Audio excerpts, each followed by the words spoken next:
మీ ఎలాంటి వ్యాపార ప్రకటనలకైనా వెంటనే మా ఛానల్ సంప్రదించండి. నమస్కారం గురుగారు. శ్రీమాత్రే నమః. గురుగారు, ఉగాది రాశి ఫలితాలు శ్రీ పరాభవ నామ సంవత్సరం వృషభ రాశి వాళ్ళ గురించి చర్చించుకుందాం. మరి కొత్త సంవత్సరం వీళ్ళకి ఎలా ఉండబోతుంది, ఓవరాల్గా వీళ్ళు ఎటువంటి జాగ్రత్తలు తీసుకోవాలి సంవత్సరం అంతా? తప్పకుండా అండి.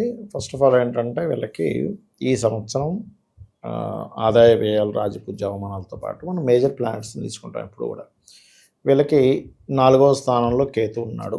ఈ సంవత్సరం ఆల్మోస్ట్ నవంబర్ వరకు ఉంటాడు. 2లో గురువు మే ఎండింగ్ జూన్ వరకు ఉంటాడు ఆల్మోస్ట్. లాభ శని మంచివాడే. దశమంలో రాహు ఉన్నాడు. అయితే ఈ యొక్క గ్రహస్థితిని ఈ సంవత్సరం యొక్క ఆదాయ వ్యయాలని చెప్తుంది నేనైనప్పటికీ చెప్పిస్తుంది సాక్షాత్ లలిత అమ్మవారిగా భావిస్తూ. ఫస్ట్ ఆఫ్ ఆల్ ఏంటంటే అందరికీ ముందుగానే ఉగాది శుభాకాంక్షలు. అయితే ఆదాయం వ్యయాలు కనుక చూసుకుంటే మనకి పంచాంగాల్లో ఇచ్చేటువంటివి చూసుకుంటే ఆదాయం 5, వ్యయం 14గా చూపిస్తుంది. అయ్యి బాబా ఏంటిది వ్యయం 14 ఆదాయం 5 అనిపిస్తూ ఉంటుంది. అయితే ఇక్కడ మనం దీన్ని బ్యాలెన్స్ చేసుకోవచ్చు. ఎప్పుడు కూడా ఆదాయ వ్యయాలు యాజ్ ఇట్ ఈజ్ అలాగే జరుగుతాయా, దాని ప్రభావం ఎంత ఉంటుంది, మరి దాని ప్రభావాన్ని తగ్గించుకోవాలంటే ఏం చేయాలంటే ఇక్కడ 2 విషయాలు ప్రధానంగా చూసుకోవాలి. ఒకటి, మీ జన్మజాతకంలో కనుక ధనాధిపతి మహాదశ నడుస్తున్నప్పుడు మీకు ఈ వ్యయం 14 చూపిస్తున్నంత మాత్రం అవ్వాలని రూల్ ఏమీ లేదు. వ్యయాధిపతి మహాదశలు నడుస్తున్నాయి అంటే ఉదాహరణకి వృషభ లగ్నంలో పుట్టాము, కుజుడు ఇచ్చే ఫలితాలు ఎక్కువగా ఉన్నాయి, అప్పుడు వ్యయాధిపతి మహాదశ కాబట్టి ఇక్కడ 14 వ్యయం చూపిస్తుంది కాబట్టి అప్పుడు కొంచెం చాలా జాగ్రత్తగా ఉండాలి. అయినప్పటికీ కూడా మీరు వ్యయాన్ని తగ్గించుకోవచ్చు. ఎలాగా అంటే ఇప్పుడు ఈ వృషభం వాళ్ళకి వ్యయాధిపతి ఎవరు? కుజుడు. సో మీరు అగ్ని సంబంధించిన కార్యక్రమాలు, ఎందుకంటే మేషరాశి అంటే ఇది వృషభం రాశి బట్ మేషం అవుతుంది కదా 12వ స్థానం అనేది. సో అది అగ్నితత్వ రాశి అవుతుంది కాబట్టి మీరు హోమాలకి వీటికి అటెండ్ అయినా సరిపోతుంది ఈ సంవత్సరం. ఓకే. అలాగే రెండవ విషయం ఏంటంటే ఇక్కడ వీటితో పాటు మీకు గోవులకి ముఖ్యంగా క్యారెట్స్ తినిపించడం ఇలాంటివి కనుక చేస్తున్నట్టయితే వ్యయం ఖచ్చితంగా తగ్గుతుంది. అయితే వీళ్ళకి గ్రహస్థితి కనుక చూసుకున్నట్లయితే 2లో గురువు ఉన్నాడు అండ్ ఏకాదశంలో శని. ఏకాదశంలో శని ఉన్నప్పుడు మీకు పంచాంగంలో ఆదాయ వ్యయాలు అలా వచ్చినప్పుడు మీరేం టెన్షన్ పడాల్సిన అవసరం లేదు. ఎందుకంటే ఏకాదశంలో శని ఇంకొక సంవత్సరం 4 నెలలు ఉంటాడు. ఈ ఒక్క సంవత్సరంతో అయిపోవట్లేదు ఆయన. ఓకే. అలాగే దశమరాహు ఉన్నాడు, చతుర్థంలో కేతు ఉన్నాడు. అయితే ఇక్కడ మనం వ్యయం ఎక్కడ మీకు బ్లాక్ అవుతుందనే విషయం తెలుసుకోగలగాలి. ఇప్పుడు 4లో కేతు ఉన్నప్పుడు ఓకే అంటే మనం ఏదైనా సరే ప్రాపర్టీకి ఎక్కువ ఏమైనా వ్యయం పెడతామా అంటే ఉదాహరణకి ఎక్కడో 20,000 గజం ఉందనుకోండి, పొరపాటును తెలియక ఏదో మధ్యవర్తి ఎవరో ఎక్కువ చెప్పేసి 25,000 30,000 కొనేసి అర్రే ఎక్కువ పెట్టేమే ఖర్చు. ఎందుకంటే బ్లాకింగ్ అనేది మీకు కేతు చేస్తున్నాడు 4th హౌస్లో. లేదా రాజకీయంలోకి ఎంటర్ అవ్వాలని, లేనట్లయితే సంస్థలు పర్టికులర్గా ఎవరైనా మెడికల్ రంగాల్లో ఉంటారు, అప్పుడే మెడికల్ కంప్లీట్ చేసుకుని కొంత ప్రాక్టీస్ చేసి ఏదో ఒక క్లినిక్ పెట్టుకుందాం, హాస్పిటల్ పెట్టుకుందాం అనుకుంటూ ఉంటారు. అలాంటి విషయాల్లో చాలామంది మోసపోవడం నేను చూశాను. ఎందుకంటే తక్కువ రేటుకు రావాల్సింది ఎక్కువ రేటు పెట్టి కొనేయడం, స్థలం కావచ్చు, కన్స్ట్రక్షన్ కావచ్చు, లోపల ఉండే ఎక్విప్మెంట్స్ కావచ్చు, ఇటువంటి విషయాలలో అనవసరంగా ఎక్కువ పెట్టి బ్లాక్ అవుతామా అనే విషయాన్ని వీళ్ళు గుర్తుపెట్టుకోవాలి. అది జిమ్ అయినా కావచ్చు, ఆరోగ్యానికి జిమ్ కూడా కారకుడే కదా. జిమ్ అయినా కావచ్చు, మెడికల్ షాప్ అయినా కావచ్చు, ఆయుర్వేదిక్ సంబంధించింది ఏదైనా ఒక సంస్థ ఏదైనా కావచ్చు, లేదా సోలార్ ప్యానల్స్ రిలేటెడ్. ఎందుకంటే సూర్యభగవానుడు సోలార్ సిస్టమ్కి వీటికి కారకుడు. వేడికి, వెలుతురికి, అదేవిధంగా ఆరోగ్యానికి, వీటికి సంబంధించింది ఏదైనా వ్యయం చేసేటప్పుడు కాస్త జాగ్రత్తగా ఉండాలి. ఇది ప్రధానంగా. ఇక రాజపూజ్య అవమానంగా తీసుకుంటే 5, 4గా ఉంది. అంటే మనల్ని మెచ్చుకునే వాళ్ళు 5 అయితే అవమానం 4, కాబట్టి అవమాన సంఖ్య తక్కువే ఉంది. కాకపోతే మరి ఈ అవమానం ఎంతైనా 4 కూడా ఎక్కువే కాబట్టి దీన్ని మనం తగ్గించుకోవాలి అవమానాన్ని అంటే కనుక వీళ్ళు ఎక్కువగా అన్నదానాలు చేస్తుంటారు. వృషభం వారు ఎంత అన్నదానం చేస్తుంటే, లేదా శివాలయానికి ఒక 1/2 లీటర్ పాలు ఎంతో ఇచ్చి శివలింగం మీద అభిషేకం కోసం అన్నట్టుగా కైంకర్యం కోసం ఇచ్చినట్లయితే కూడా ఖచ్చితంగా అవమానం అనేటువంటిది పోతుంది వీరికి.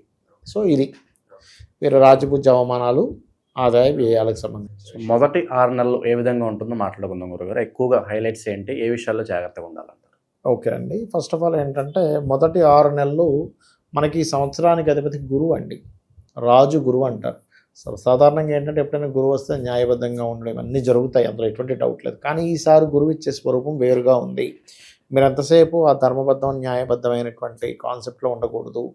గురువు ఎలా ఉన్నాడనే తీసుకోవాలి. ఇప్పుడు లాయర్స్లో ధర్మంగా ఉండే వాళ్ళు ఉన్నారు, ఇబ్బంది పెట్టేవాళ్ళు ఉన్నారు. జడ్జిల్లో చాలా ధర్మంగా ఉండే వాళ్ళు ఉంటే 1-2% ఇబ్బంది పెట్టేవాళ్ళు కూడా ఉంటారు. ఇప్పుడు ఏదైనా కానీ ఒక రంగంలో ఇప్పుడు టీచర్ అనగానే మనం చూడండి కొన్ని మనం చూస్తూ ఉంటాం, బా టీచర్ అంటే టీచర్ అన్నట్టుగా. కానీ అదే టీచర్ ఇబ్బంది పెట్టిన కేసెస్ కూడా ఉంటాయి స్కూల్స్లో, కాలేజెస్లో పిల్లల్ని. అంటే ఏమిటి, స్పాయిల్ అయినటువంటి జూపిటర్ ఇప్పుడు మనకు నడుస్తున్నాడు. సో ఈ సంవత్సరానికి అధిపతి గురువు కాబట్టి ఈ రాశి వారికి 2వ స్థానంలో ఉన్నాడు కాబట్టి ఫ్రెండ్స్కి కానీ షేర్ మార్కెట్లో కానీ మీరు ఫ్యామిలీ బిజినెస్ సంబంధించిన విషయాల్లో కానీ మనీ మ్యాటర్స్ విషయంలో కొంచెం జాగ్రత్తగా ఉండాలి. ఫస్ట్ హాఫ్లో మెయిన్గా. సెకండ్ హాఫ్లో మీకు చూసుకుంటే కనుక దట్ ఈస్ డిఫరెంట్ కేస్. అంటే అట్లాగా అక్కడ అగ్రిమెంట్స్ చేసేటప్పుడు అందులో ముఖ్యంగా తల్లిగారు కొన్ని ఎమోషన్స్కి గురై అగ్రిమెంట్ చేస్తాం. ఒక్కోసారి ఇంత మాట అంటాడని నేను చేసేస్తాలే, లేకపోతే ఏదో ఇంకోటి కూడా తీసేసుకుంటాడని మనం అగ్రిమెంట్ చేసేస్తాం వెళ్ళి. ఇలా ఎమోషన్స్కి గురవడం వల్ల ఇబ్బంది అనేది సెకండ్ హాఫ్లో ఉంటే, ఫస్ట్ హాఫ్లో ఏంటంటే ఫ్యామిలీ బిజినెస్ మూలంగా దానికి సంబంధించిన విషయాలు వీటి మీద చూసుకోవాలి. ఎందుకంటే ఇది పరాభావనామ సంవత్సరము. నీకు పరాభవం ఎప్పుడు జరుగుతుంది అంటే నువ్వు ఎమోషన్కి గురైతే కూడా జరుగుతుంది. ఎమోషన్ గురైపోయి ఏదో చేస్తాం. ఇప్పుడు చూడండి మనకు పాపం రేణుదేశాయ్ గారు ఎమోషన్ గురైనందుకు పాపం ఒక రకమైన బ్యాక్ ట్రోల్స్ వస్తుంది. ఇన్ని రోజులు ఉండేటువంటి ఇదంతా కూడా అయ్యో ఏంటి ఇప్పుడు ఎందుకు ఇంత ఎమోషన్ అయిపోయింది. యాక్చువల్గా ఆవిడ ఇంటెన్షన్ వేరే, అయ్యో కుక్కల్ని ఇలా చేస్తారా అని, అవి మూగజీవులు కదా అని. కానీ బయటకు వచ్చింది ఎట్లా వచ్చింది చూడండి. ఆవిడ ఎవరి దగ్గర ఏమీ దోచుకోలేదు, ఎవరిని ఇదవ్వలేదు, కానీ ఎమోషన్ ఇబ్బంది పెట్టేస్తుంది. సో అది అట్లా. అలా ఏంటంటే ఈ ఎమోషన్స్ కంట్రోల్ అనేది సెకండ్ హాఫ్లో ఉండాలి. ఫస్ట్ హాఫ్లో ఫైనాన్స్ మనం బిజినెస్ మీద వెచ్చించేటప్పుడు ఫ్యామిలీ బిజినెసెస్ విషయంలో ఈ జాగ్రత్తలు తీసుకోవాలనేది ప్రధానంగా చూపిస్తుంది. ఇక వీరికి 4వ స్థానంలో కేతు ఉన్నది, కిందకి చెప్పాను కదా.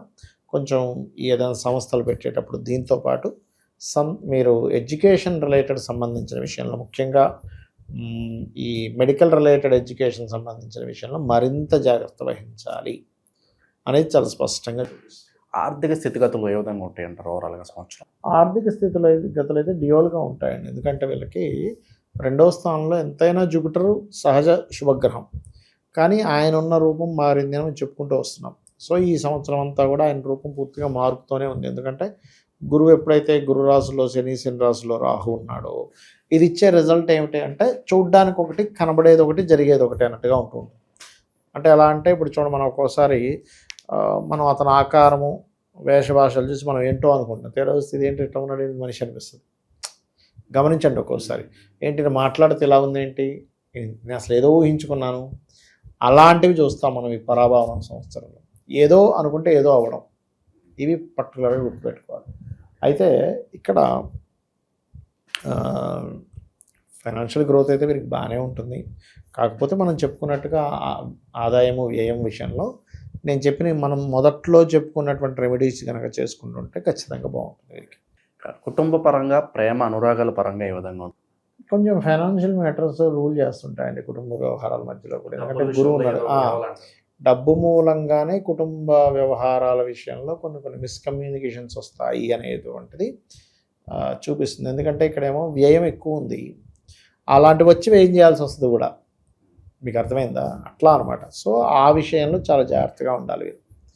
అలాగే వీరికి శుభకార్యాలన్నీ కూడా జూన్ నుంచి బాగున్నాయి. ఎందుకంటే 3వ స్థానంలో గురువు వెళ్ళి సప్తమాన్ని చూస్తాడు. అందులో ప్రధానంగా ఆ శుభకార్యాల్లో విదేశాలు వెళ్ళడం అనుకోండి, వివాహం అనుకోండి, జూన్ నుంచి చాలా చాలా అనుకూలంగా ఉంది. ఉద్యోగస్తులకు కూడా బాగానే ఉంటుందంటారు జూన్ నుంచి? ఉద్యోగస్తులకి 10వ స్థానంలో రాహు ఉన్నాడు కాబట్టి ప్రధానంగా సాఫ్ట్వేర్ రంగాల్లో ఉండేటువంటి వారికి, డయాగ్నాటిక్ సెంటర్స్లో ఉంటుంటారు, రీసెర్చ్ రిలేటెడ్ సంబంధించినవి కొన్ని ఉద్యోగాలు ఎలా ఉంటాయి, ఒక పక్క వాళ్ళు రీసెర్చ్ చేస్తుంటారు, ఒక పక్క జీతం వస్తుంటుంది, అంటే ఒక స్కాలర్షిప్ లాగా. అలా ఏదైనా research related, software related, pharma related, and వేరే దేశానికి ఇక్కడి నుంచి జాబ్ చేస్తూ ఉంటారు కొంతమంది.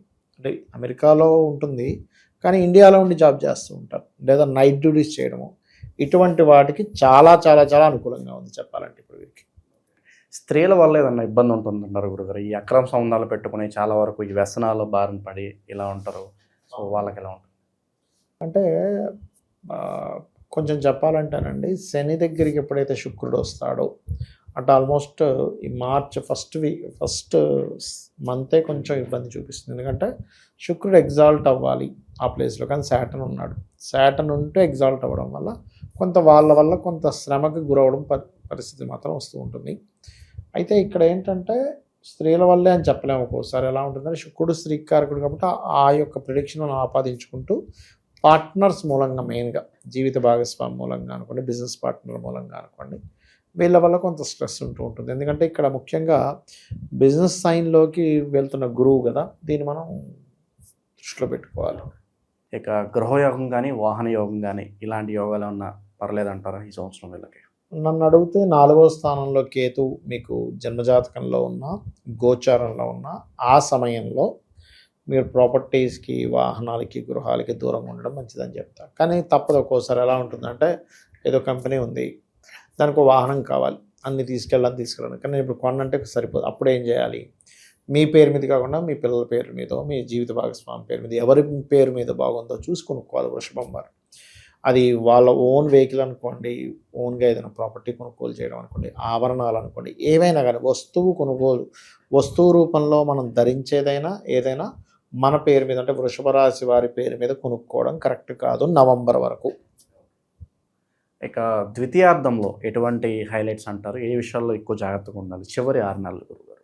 చివరి 6 నెలలు కనుక తీసుకుంటే, అంటే ఇప్పుడు మనం ఉగాది తీసుకుంటాం అంటే నెక్స్ట్ ఇయర్ మార్చు, ఏప్రిల్ వరకు అనుకోండి దాదాపుగా. అప్పుడు ఏంటి అంటే ఇక్కడ 2-3 విషయాలు మారుతున్నాయండి.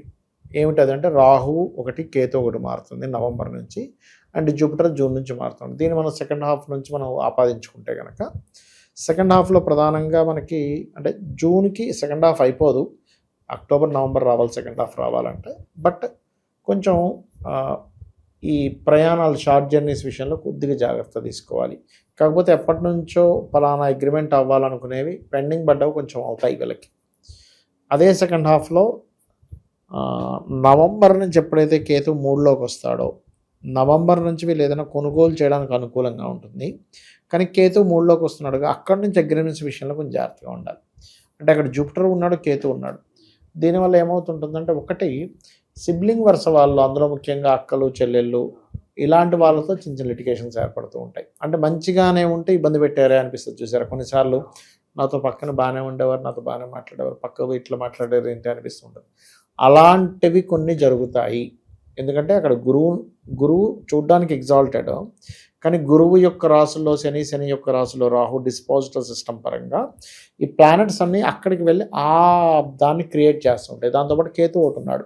అంటే ఎలా ఉంటుందంటే మన కళ్ళ ముందే అవును నేను ఇది చెప్పానని ఒప్పుకొని, దాని తర్వాత ఏగో నువ్వు అన్నావంటే చూడు ఇతనే సాక్ష్యం అంటే నేను ఇప్పుడు చెప్పానంట, ఇదేమిటి బాబు అని మెంటల్ ఎక్కుతుంది అనమాట మైండ్కి.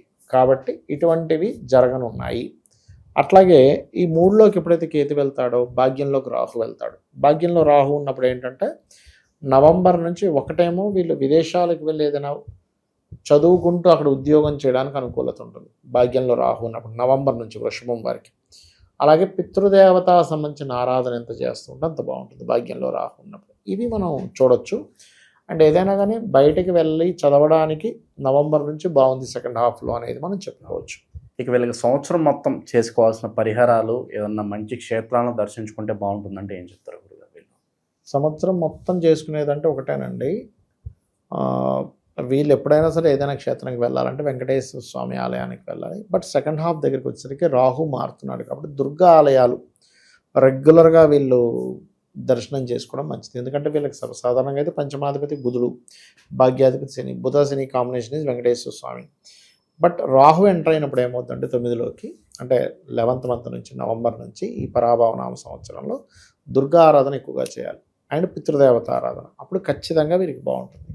ఓవరాల్గా ఈ పరాభవ నామ సంవత్సరంలో వృషభ రాశి వాళ్ళకి ఏ విధంగా ఉంటుంది, ఎటువంటి జాగ్రత్తలు తీసుకోవాలి, మంచి విశ్లేషణ అందించారు. ధన్యవాదాలు. శ్రీమాత్రే నమః.